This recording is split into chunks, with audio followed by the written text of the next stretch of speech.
Matthew Holt, talking to one of my old friends from Health 2.0, Erick von Schweber. Erick, with his wife Linda, is the co-chair of SurveyorHealth, nay Pharma Surveyor, way back in the days, and was a fixture at the first few Health 2.0 conferences between 2007 and 2010, but has since been buried in the trenches, and we're going to find out a bit about what they've been up to for the last 4 or 5 years. So, Erick, for those people who don't know, Pharma Surveyor is in the somewhat obscure but very, very important business of helping pharmacists and clinical professionals figure out what the correct drug regimens people should be on. And let's not forget that polypharmacy and drug-drug interactions and the side effects of medication are an enormous problem and drive a lot of healthcare costs. So tell us a little bit about how you do that. Sure.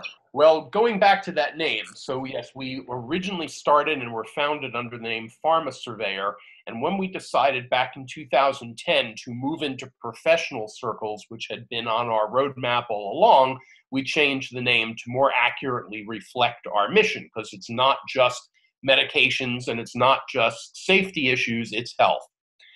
So anyway, what we've done is we've developed an application. We license the best data sources we can from First Data Bank, and then we apply novel algorithms very quickly to it, run securely in a HIPAA-conformant fashion out of the cloud. Specifically, we're using an area that's called probabilistic artificial intelligence, which goes beyond the rule systems that had their heyday in the 80s and are still largely what healthcare informatics is based on. We're using this probabilistic artificial intelligence, otherwise known as Bayesian network inference. And with that, we can look at additional and very important risk sources, particularly of medication risk. While others are only looking at drug interactions or drug disease contraindications, duplications, allergies, those are looking at drugs either individually or pairwise interactions. That's what a drug interaction is. We, with our probabilistic AI, are able to look at the effects, which are nonlinear, presented by drugs in combination of 3, 4, 5, 6, 8, 10, even up to sometimes 40 drugs, which we've seen. We've seen patients getting Medicare Part D reviews with 34, 35 drugs. And so we're applying that next generation of technology, which we applied back when we were doing our DARPA programs in counterterrorism and network optimization. We're now applying those here in healthcare to, as you say, this very important problem of medication risk and adverse drug events. So that sounds good. We know that there's been all these problems over the years because of this, but there hasn't really been a solution other than really intensive reading of the literature and looking at time by time and spending a lot of time to do that. So it probably hasn't got done very well. You've built a system that allows that to be done semi-biometric, I think, by a clinical pharmacist. So could you show us a bit about what it actually looks like and what their experience is? Sure. Let me switch you on over to my browser to begin with. So right now I am on the home page of www.surveyor.com, and as you can see, SurveyorHealth.com. And as you can see, there's a link to this poster, which I'm going to get back to in a moment. But in order to show you the application, let me actually go to one of our quality assurance servers. So what you see here is MedRisk Maps. That's the name of the product. As I said, it utilizes First Data Bank MedKnowledge, and it does that in the context of the patient record. So for example, the very top section here, the patient record, that's where through meaningful use compliant integration, we bring over data on the patient from the underlying EMR or EHR. We're integrated with Epic. To our knowledge, we're the first third-party clinical decision support system to do so, and other EMRs like NextGen as well. So the data we bring over from the underlying EHR, in this case, is the med list. So we see this patient began taking ropinirole over 10 years ago for their restless leg syndrome, Ambien for insomnia, amitriptyline for depression, etc., and most recently Fortimet for their type 2 diabetes. We also have other sections, which I won't go into detail with. This is the patient data that we perform our risk analysis on. The second part are the review sections, and this is what can guide each clinician's review, their med review. These could be reviews under Medicare Part D, Medicare therapy management, medication therapy management, could be dual eligible reviews, special needs patients, care of the elderly, patient-centered medical home, etc. This provides them a guideline to go through the review and make sure that by the end of it, they've done everything they need to, because these are comprehensive reviews. And then lastly, there's the knowledge surveyor maps. That's where the risk modeling and risk mitigation are done, because it's not just good enough to generate alerts where there are problems. You need to figure out how to address and resolve those problems. Now, this section of knowledge surveyor maps, the top is a control section for adjusting the amount and level of detail and granularity that that clinician wants to view, more information or less, as well as a search box where they can search on specific patient problems and determine which of those problems actually have a sizable risk according to the evidence when put together. We also notice that there are a number of risk maps. So for example, most of these, additive side effects, interactions, contraindications, those are drug disease contraindications, precautions, which include Beers, HEDIS, and stop violations, and duplications of therapy, those are entirely risk-centric. The conditions indication-centric is more about appropriateness of therapy. So for example, here we can see that for each of the patient's disease states, from depression through type 2 diabetes, they have at least one on-label or off-label medication or therapy. And we can see that there are no hanger-on therapies that are no longer addressing current patient problems. But then when we get into the risk analysis, we see that this patient, their medication regimen as reconciled, either that's reconciled in the underlying electronic health record or in a module of med risk maps that I'm not showing you at this moment. But the before regimen is their medication regimen as reconciled, what they're actually taking. This shows that there are up to 219 additive side effect risks. There's one serious interaction, one serious drug disease contraindication, one serious precaution, and a duplication of therapy. But most of these reviews are done in communication with the patient. So you often learn what are the patient's chief complaints or presenting symptomology.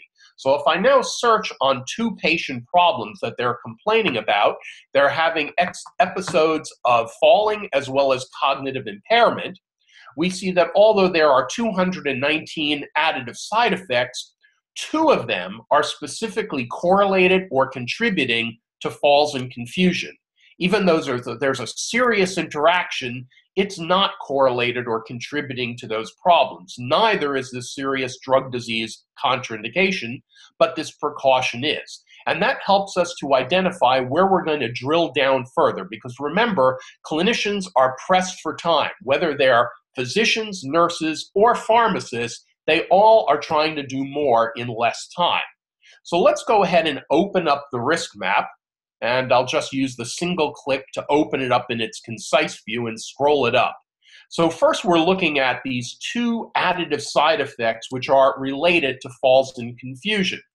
And as you can see by the combined risk column, that's using probabilistic AI, there's a total 25% risk that the patient's regimen is creating critical confusion, and a 10% risk that it's creating critical risk of falling.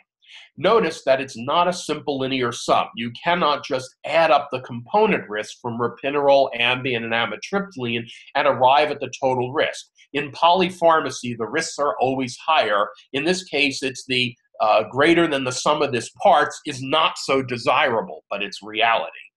We also see here this interaction, which is not correlated with the patient problems.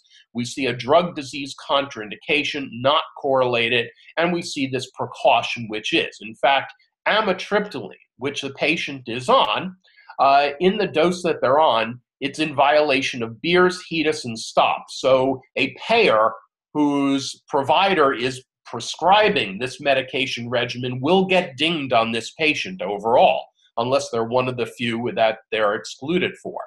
So one of the things we may want to do is immediately get them off this amitriptyline and find a lower risk med than ropinirole for treating their restless leg syndrome. Let's go ahead and first exclude the amitriptyline. Up here in the MAPIT settings, where you have a before and after configuration control, I'm going to say let's take them off the amitriptyline and apply that setting. And now the first bit of action plan will develop. I'll go ahead and open that up for you so you can actually see the details, and you see the first bit of action plan is to discontinue the amitriptyline. That will take their risk of impaired cognition from 25% down to 10%. And it's probably in the process eliminated that precaution. We've gone from 1 to no precautions, and it's eliminated that duplication of therapy. But let's now come back to that ropinirole, because that's a tougher problem. Let's now simulate the impact of an alternate medication. We're going to choose it based on condition. And in that case, it knows it's for this patient's restless leg syndrome. We're going to go ahead and say, let's only consider to begin with generic alternate medications. Might as well save some direct expense.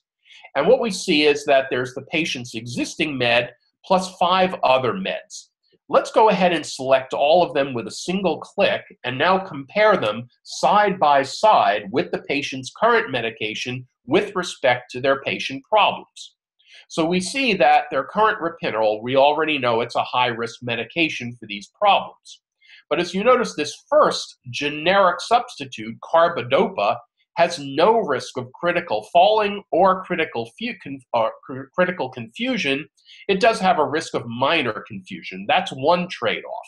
But you also no doubt here in contraindications that there's at least one risk.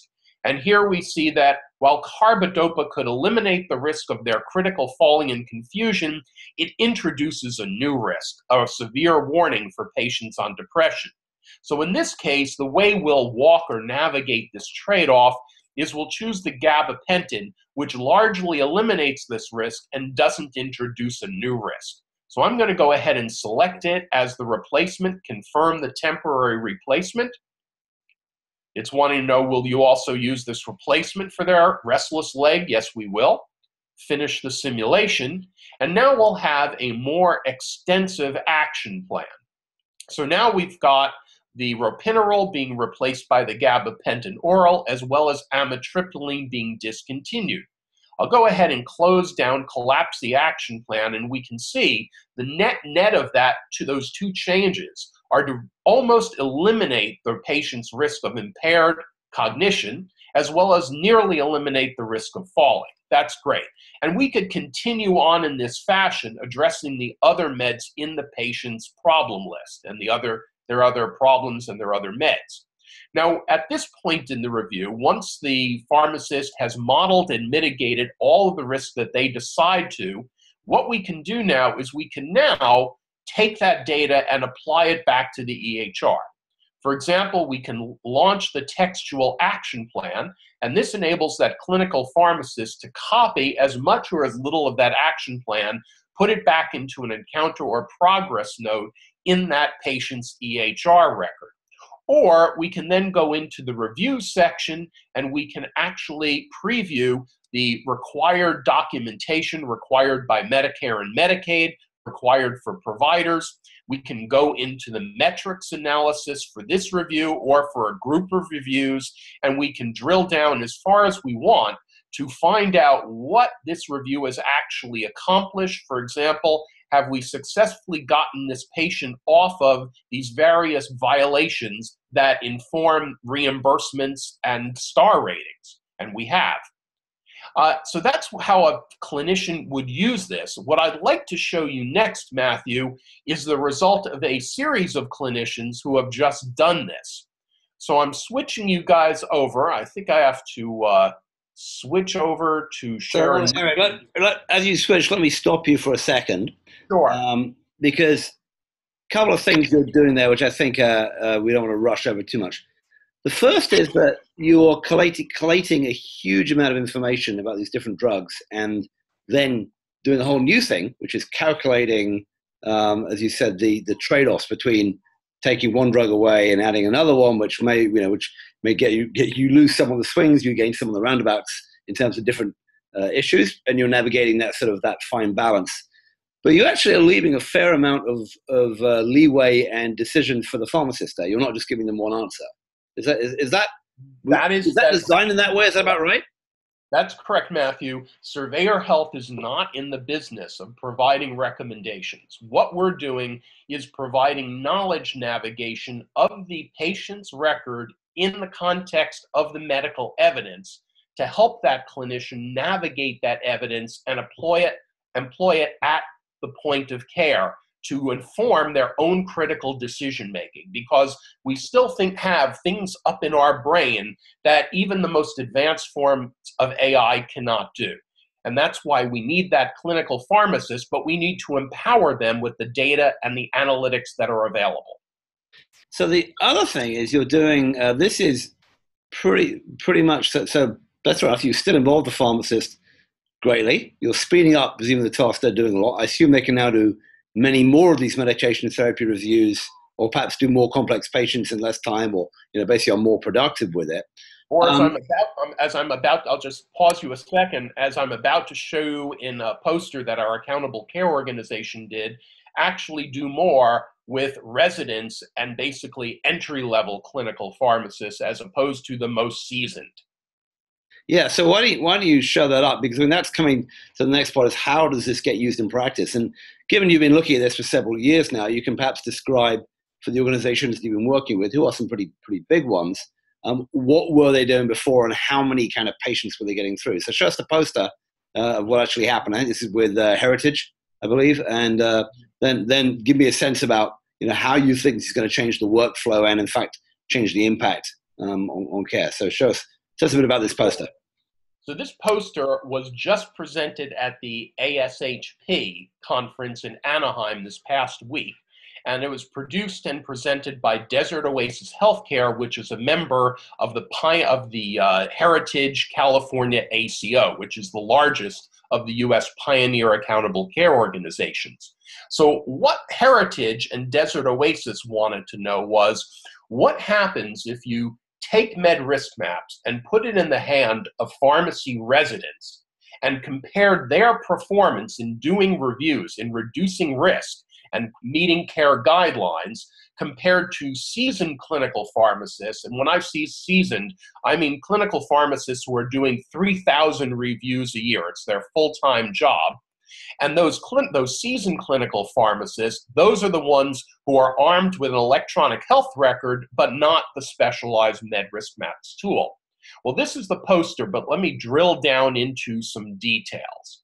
So first, if you notice down at the bottom, this table is describing the two arms of the study. Arm one, that's that seasoned clinical pharmacist doing reviews using traditional methods and their electronic health record. Arm two are 3 pharmacy residents who are doing the same kind of reviews but using med risk maps. Now, both arms have the same number of patients in it, and they're clinically matched. The same age, the same sickness measured in terms of chronic conditions, the same size regimens, and they're largely gender matched. Now, what's the result of those Arm 2 residents using med risk maps against customary methods? Well, take a look at this graph that I'm pointing at now in the upper left. That salmon-colored line is the line of risks of serious additive side effects using customary methods. And you have to remember, when these reviews are being done, one of the goals of the review is to meet compliance with care guidelines. That means, like, is this person the diabetic? Are they on an ACE inhibitor? If they're not, you want to put them on one. A patient who has had prior MIs, are they on low-dose aspirin therapy? If not, you want to put them on it. So basically, in meeting care guidelines, you're taking polypharmacy regimens and adding further meds to them, which of course increase risks. And even their clinical pharmacist, in doing this, has increased risk. In this case, the higher to a risk level you go, the more risk they're adding. The teal curve, on the other hand, is the performance of Arm 2, of their pharmacy residents using med risk maps And what you notice is that they have largely, substantially decreased the amount of risk while meeting guideline compliance. Very interesting. Now, if you look in a more detailed view over here on the right, this first column is the net change. Again, the yellow color is the ARM 1, using traditional methods and EHR seasoned clinical pharmacists. The teal color are the 3 resident pharmacists using MedRisk maps. So while that seasoned pharmacist reviews and action plans increased risk 2%, ours decreased at 9%. And you'll see that same trend over and over again. In some cases, those residents have been able to, for example, eliminate high-risk medications in the elderly while meeting guideline compliance, compared to no improvement of the seasoned clinical pharmacist. And you can see the actual effect is over 500% reduction in risk of using MedRisk maps compared to traditional methods.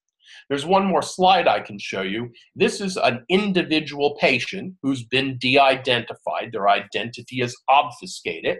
Here's MedRisk maps for that patient. And what we're looking is their serious additive side effects, and we're looking at the full risk area under the risk curve before and after. And you can see the substantial reduction, especially at high risk additive side effects. Overall, a 33% reduction just in that one action plan. So what this is showing is you can use MedRisk maps. It fits into the workflow. Pharmacists love it. They embrace it. They can use it. It's sufficiently friendly. And they can still meet guideline compliance, care guidelines, while they're reducing risk. And as many of us know, every risk comes with a cost. In terms of if you're able to eliminate a duplication of therapy, you avoid costs downstream. If you're able to resolve a drug interaction, you're able to reduce cost. So all of this risk reduction has an accompanying cost reduction that comes with it. And as our study with Desert Oasis will continue, we will be looking at hospitalizations, emergency room visits, etc. So let me turn it back to you for a moment and see if you have some additional questions. Sure. So you've done 2 things there. One is you have not eliminated the need for a trained pharmacist. You certainly reduced the level of trained pharmacists that you require, plus you've allowed them to do better, right? And I assume also do more, and I assume there are more junior pharmacists around than there are very, very senior pharmacists, and so you can imagine how this enables more to get done. Two questions. The first one is sort of simple as how long does it take one of these residents or a trained pharmacist to get up on medication risk maps on SurveyorHealth and figure out how to use it? It's not a simple tool. And then the second one is, what's your sense about the potential scope for growth within, in terms of how much utilization is there now currently of this type of risk mitigation in medication therapeutics at the moment? Sure. So on the first question, Matthew, one of the things we found is if you're looking at a clinical pharmacist, they could be vastly different from the one next to them. So there's a huge range. You've got some of them who are computer literate, and you've got some of them who, when they go home from work, they play computer games and are on World of Warcraft. And that means they are a lot more sophisticated in their ability to just navigate complex applications. What we've found overall is that most clinical pharmacists get comfortable with the tool within a few days. But there's a change in mindset because they're used to the mentality, as are physicians, of their EHR generates an alert on their screen, they respond to it. A new alert pops up, they respond to it. It's sort of like playing whack-a-mole, and you constantly are fighting with the moles, trying to squash them all down, but one keeps popping up when you squash one down. So our application is more like an engineer or a structural engineer or architect creating a blueprint, a computer-aided design model of a building, making sure everything is consistent and works right, the risks are sufficiently low enough, it can be built for the projected budget, and then generating the documentation needed to actually build the building. It's much more that. So there's this mindset change. And we find that our clinical pharmacists, it takes them about 3 to 4 weeks of use before they actually have wrapped their mind around it and are going gangbusters. Now, in some cases, I'm just saying that's average across all pharmacists. Some of them pick it up immediately. Some of them takes a little longer. And this is just the first time we're actually training these clinical pharmacists in this manner. So once our training program gets better, I imagine at some point, a day or two will be all that's required. And then the second question was, what's the scope for this? I mean, of the patients now who are on polypharmacy, how many of them are actually getting their medications reviewed? How much risk is out there? And, you can probably give me a sense of about, when we'll talk a bit about the company, is that how many people are currently, how many pharmacists are currently using this and how many could be? Give me a sense about the potential growth here. Sure. So on the first part of that question, if you look at the changes of CMS, Medicare and Medicaid, in the eligibility goals they've had, for example, under Part D for medication therapy management, they have wanted to advance it every year, but the industry has come back to them saying, we just can't go that fast. We can't complete enough reviews. The reviews are so intensive in terms of human resource. And so the floodgates have been kept tightly shut, even though Medicare wants to expand it, because the benefits of these reviews are demonstrable and dramatic.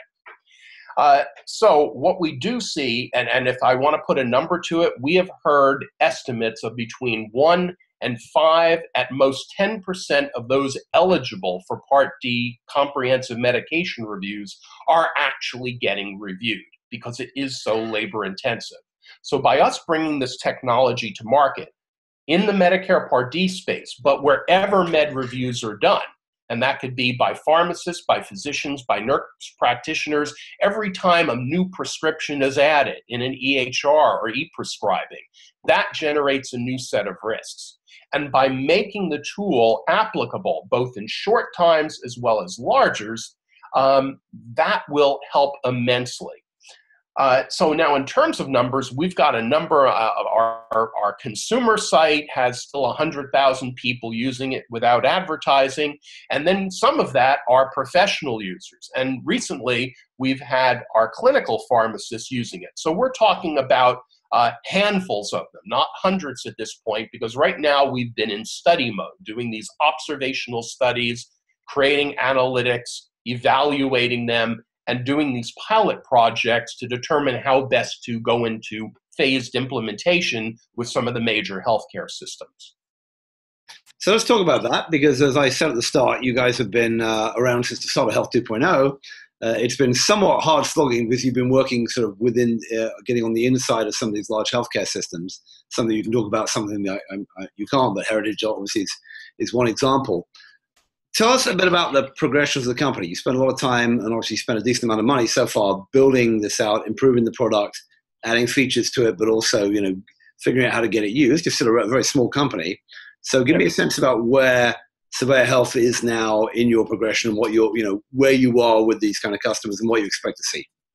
Sure. Well, in some of them, we're still in pilot mode. As I said, this Desert Oasis Heritage pilot's going to go for a whole year because we actually want to look at financial outcomes, emergency room visits, hospitalizations, readmissions, etc. We also have one, this is public knowledge, a Kaiser Innovation Ward, and are doing work with them on another set of pilots. I can't say anything about that yet at this time. And there are some large governmental organizations that we're working with as well. So what we're doing at this moment is we've been basically funding the company on what we like to call our angelic angels, our angel investors who not only want a good return, but are trying to make a difference and make a change in U.S. healthcare. We're going to be going through a shift now that we're starting to get our study results come out. And as you see, they're very dramatic in terms of the benefits of risk reduction. We're probably now going to be going more towards doing institutional fundraising, perhaps both with some of our partners as well, and growing the company. But again, we're not a body shop. We're a handful of very smart people who like to be very innovative and move as fast as we can, as opposed to have lots of human beings. So it's more artificial intelligence than human intelligence, except for you need humans. Does that help answer your question? Yeah, so you mentioned that there are obviously a number of companies, and you mentioned First Data Bank earlier, but there are a number of others as well, who spend a lot of time providing information services to pharmacists and clinical organizations. There's a lot of work around that sort of clinical knowledge base that's being developed. And as we both know, it takes a lot of effort to get that knowledge base and even that information into day-to-day practice. You've built a tool that seems to do that, and helps. And you can imagine that there should be, in theory, both a strong base of suppliers you might want to work with to get it out there, but also a big base of demand. As you mentioned, only 1 to 2 to 5% of people who ought to get medication review are getting it, and we know what a big problem polypharmacy is for the whole healthcare system. Per that number, where do you speculate a bit about where you think this is going to end up in 3 to 4 to 5 years' time? Is it going to be kind of medical malpractice not to do this kind of review? Well, I would not make any legal prognostications. I'm a physicist, not a lawyer or a pharmacist. What I would say, however, is that the application of the technology, and we've taken a slice of this technology and optimized wireless military networks with it. It's very horizontal.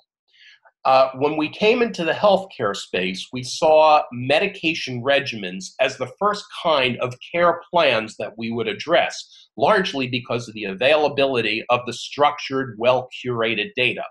But there's nothing that stops the technology from being applied to care plans and care management in general. A patient's healthcare regimen isn't just their meds. It's many other facets, and it needs to be crafted and nurtured along over time, optimized in a continual basis with respect to many conflicting factors. It's a game of whack-a-mole again. But with us, it doesn't have to be whack-a-mole. It can actually be getting that person in an optimal sweet spot and keeping them there. The numbers, though, are really astounding. I mean, just going back to that a moment, CMS had wanted for next year to increase the eligibility for Part D reviews to 55% of the Medicare Part D population. And we're talking that could be 25 million people. That could mean literally over 100 million reviews a year. You don't have enough pharmacists to do that, okay? Fortunately, we've got more pharmacy schools opening up. They're going to be graduating more residents. So we need the technology to help scale out medication reviews. That's the bottom line. Scale out medication reviews, case management, and care management, and it's going to require med risk maps to do it. That's where we're heading.